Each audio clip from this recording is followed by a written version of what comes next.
Time about two facets of serving Christ, serving God in this world. And the Gospels give us some very clear indications, even though in worldly terms they may seem somewhat irresponsible.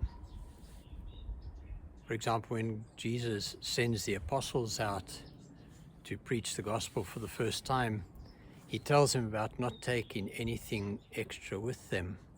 No money, no extra sandals, just a backpack and a few essentials, and then to rely solely on him for all that they'll need in the time that they're away. And as I say, in worldly terms, that would seem very irresponsible to set off with nothing to provide for yourself along the way. And then the other piece of the gospel I would like to include in this is the miracle of the catch of fish that Peter and James and John experienced with Jesus. And these two facets of service are extremely important to understand, because very often any of us can feel that we are limited and so unsure that we're actually capable of serving God, and we feel that perhaps we're not fully prepared, we're not ready, and so on. And what Jesus is telling us is that this is not part of what we're here to do. What we're here to do is to trust him and to serve him.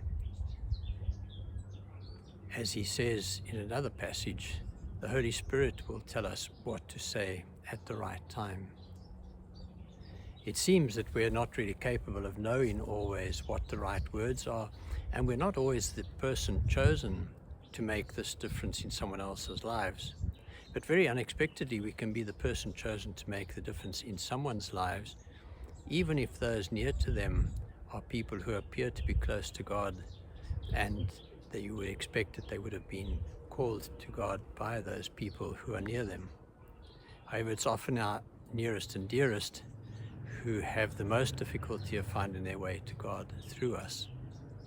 An example of this would be my dad, who was Anglican and the rest of us were Catholic, and for a number of years of his life he was always a good man, but never really fully involved in a religious sort of way of living, whereas we went to Mass and so on with my mom usually.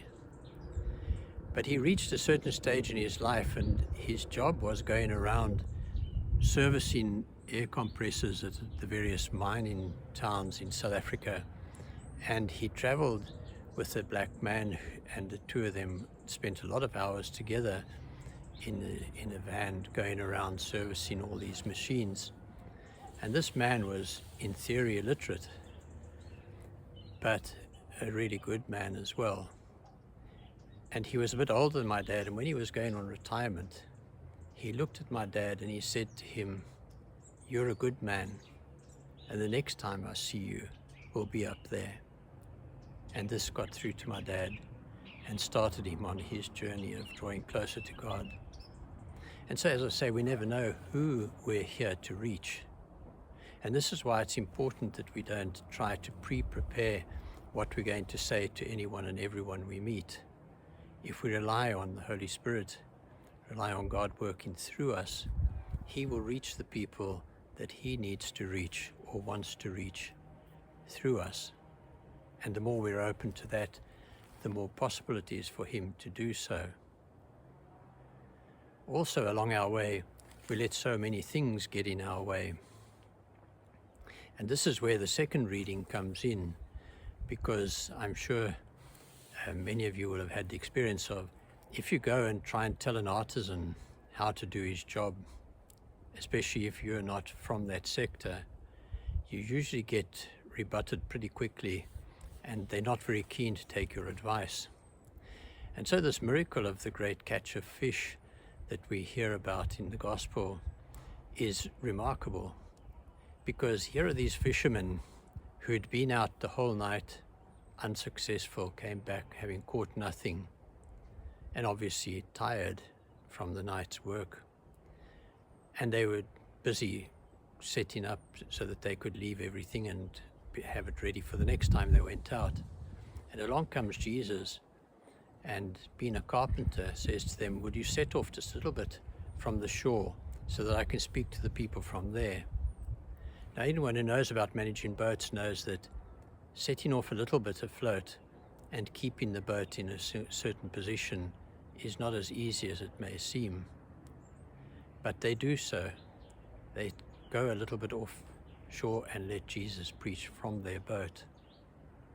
And then, as a carpenter, he turns and says to them, well, now throw the net out on this side and you'll catch all these fish.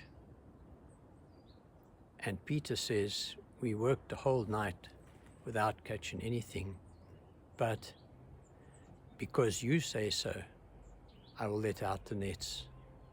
And he does so.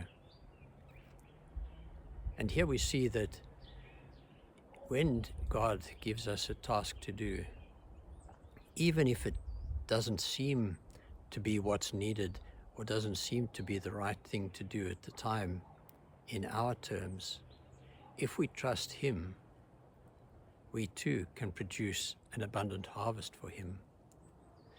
And he isn't interested in the harvest for him. As you see, when they pull all those fish to shore, Jesus, Peter, James, and John set off on their mission of being fishers of men and leave the fish to everyone else. And this too is our task as Christians. When we do manage to reach someone for God, it's then for their benefit. It's then to leave everything up to them and allow them to experience this closeness with God and what this life is like, that abundant life of living close to God. And so we will have fulfilled our purpose. As I said in a previous video, it's like the salt of the earth. We're here merely to bring that beauty out in their lives, not to tell them what that beauty has to be. And in the case of light to the earth, as we know, light is merely there to let us see what's around us. It doesn't tell us what to look at. It doesn't tell us what to see. It merely facilitates our seeing and our being more better orientated in our lives.